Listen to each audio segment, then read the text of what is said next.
Well, religion is an interesting topic because religion is universal. All human societies believe in the supernatural. All human societies have a religion one way or another.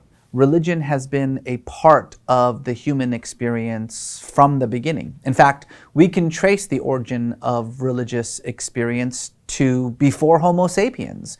We can trace it with some measure of confidence to Neanderthals.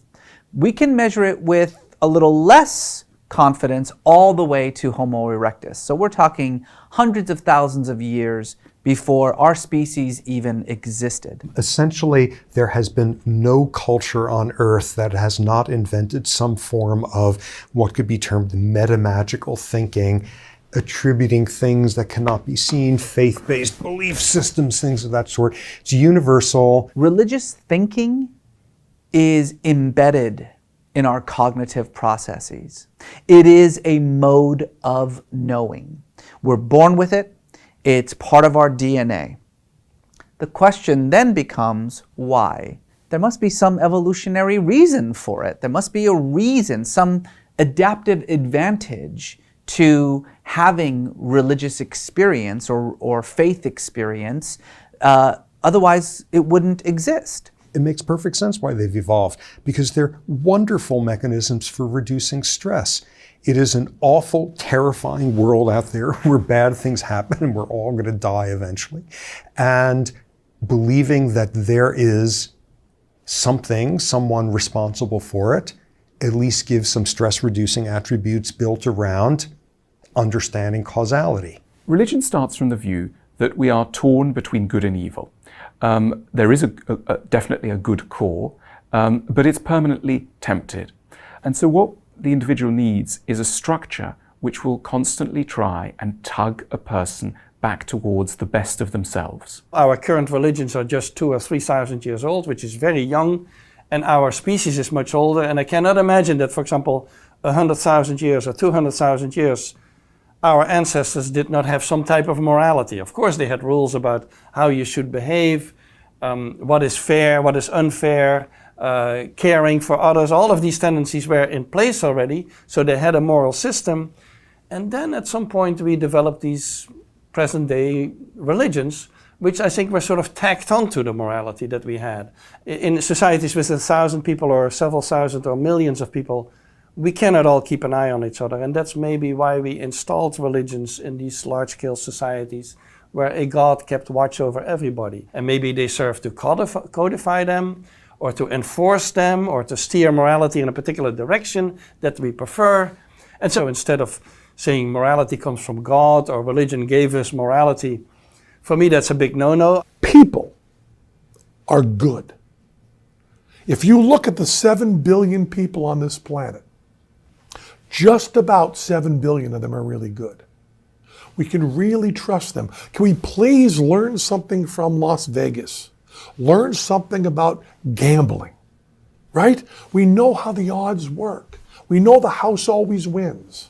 In this case, the odds are always on someone being good. When it comes to ethics and morals and religion, just see if there's anything different between what religions want you to do and what you feel you should do, what you think is ethically innate within you. For most people are not inclined to murder people, but certain religions, quite reasonably, have rules against that. It's antisocial.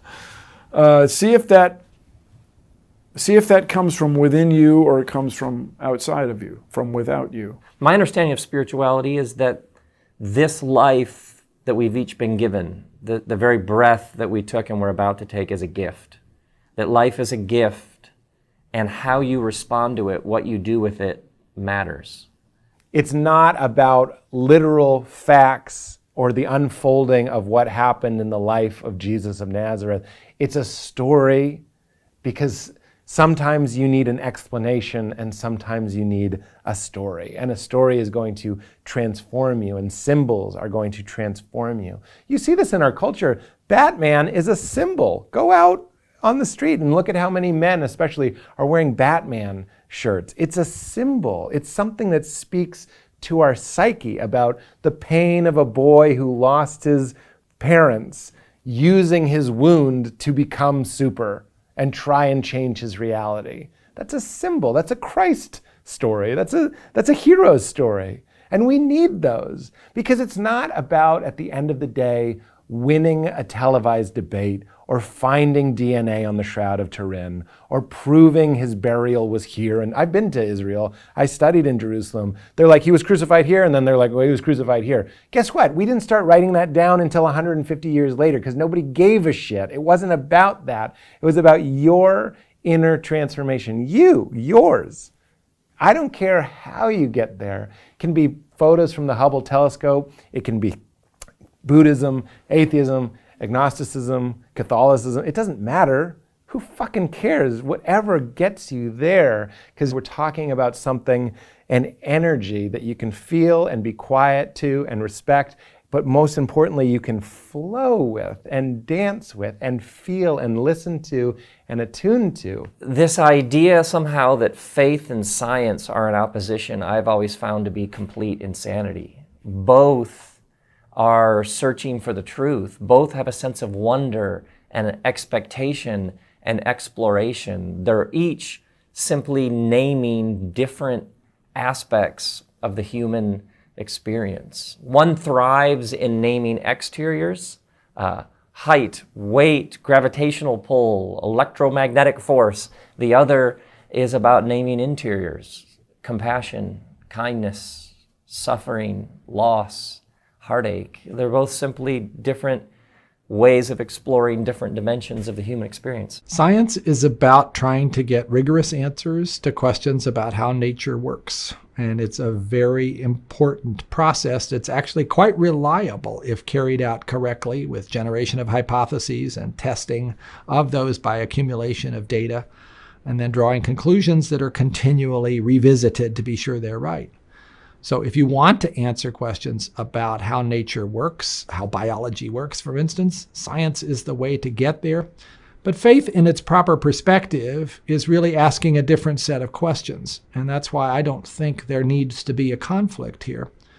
The kinds of questions that faith can help one address are more in the philosophical realm. Why are we all here? Why is there something instead of nothing? Is there a God? Isn't it clear that those aren't scientific questions and that science doesn't have much to say about them?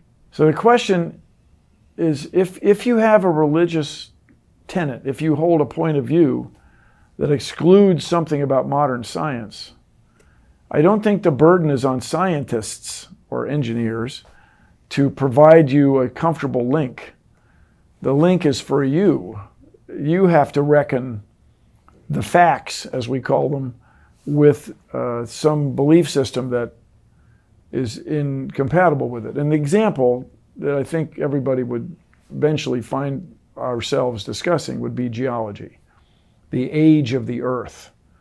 You know, a couple of years ago, I debated a guy who insists that the Earth is 6,000 years old. That's completely wrong. That's obviously wrong. And the way we know it is wrong was a result of centuries of study. People found layers of rocks, figured out where the layers came from. People found radioactive elements which chemically substitute into certain crystals for in exchange, like rubidium and strontium substitute for potassium and calcium and argon and so on. And this led us to an understanding of the age of the Earth. So if you have a belief system that is incompatible with modern geology, the problem is for the person trying to argue the Earth is extraordinarily young, not for the people who have studied the world around us and understand it. There's nothing there that I have seen in the Bible that informs modern science. With one possible exception. In some translations that I've read, there's reference to 22/7 for being the distance around a circle, the value of pi, and that's pretty close. That's pretty close. It doesn't go past 3 digits, but it's pretty close.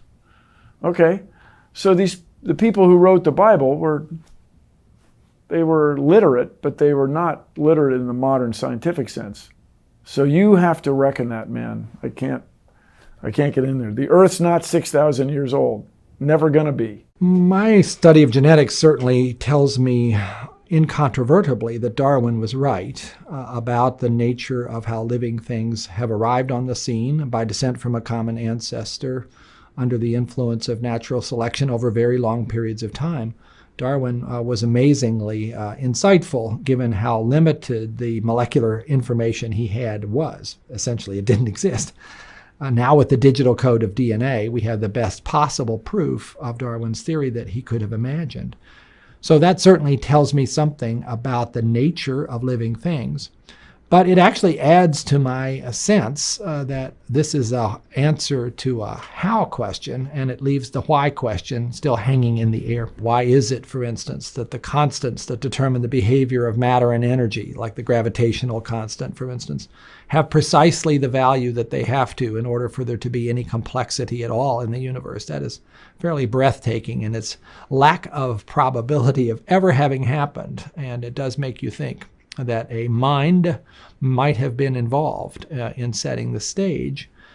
At the same time, that does not imply necessarily that that mind is controlling the specific manipulations of things that are going on in the natural world. In fact, I would very much resist that idea. I think the laws of nature potentially could be the product of a mind. I think that's a defensible perspective. But once those laws are in place, then I think nature goes on, and science has the chance to be able to perceive how that works and what its consequences are. Everything is driven by the desire to know the truth. There's an exploration, there's a wide-eyed sense of wonder. If you talk to the best scientists, they have this sort of gleam in their eye, like this is what we're learning, and we don't know what's actually around the corner. And if you talk to the best theologians and poets and scholars, they ideally have the same gleam in their eye, which is, look what we're learning, look what we're exploring. And so to me, they're not enemies, they're long-lost dance partners. Part of the problem is, I think the extremists have occupied the stage. Those voices are the ones we hear. I think most people are actually kind of comfortable with the idea that science is a reliable way to learn about nature, but it's not the whole story. And there's a place also for religion, for faith, for theology, for philosophy. But that harmony perspective doesn't get as much attention. Nobody's as interested in harmony as they are in conflict, I'm afraid. As you may know, I am not a believer, I'm a non-believer. I spent a lot of time trying to understand my place in the cosmos, and I've reached my own conclusions, but I'm the first to say that ultimately we are all agnostic. This is to say you can't know whether or not there is a giant entity running the show or choosing to not run the show. You can't know. So we all are best, I believe, best served by just living good lives, trying to leave the world better than we found it. The truth of the matter is we just don't know. But what is a fact is that there is something in the way that our brains work that compel us to believe that we are more than just the sum of our material parts. That thing is either an echo or an accident, or it's deliberate and purposeful. And which you decide is purely a matter of choice, because there is no proof either way. Get smarter faster with new videos every week from the world's biggest thinkers.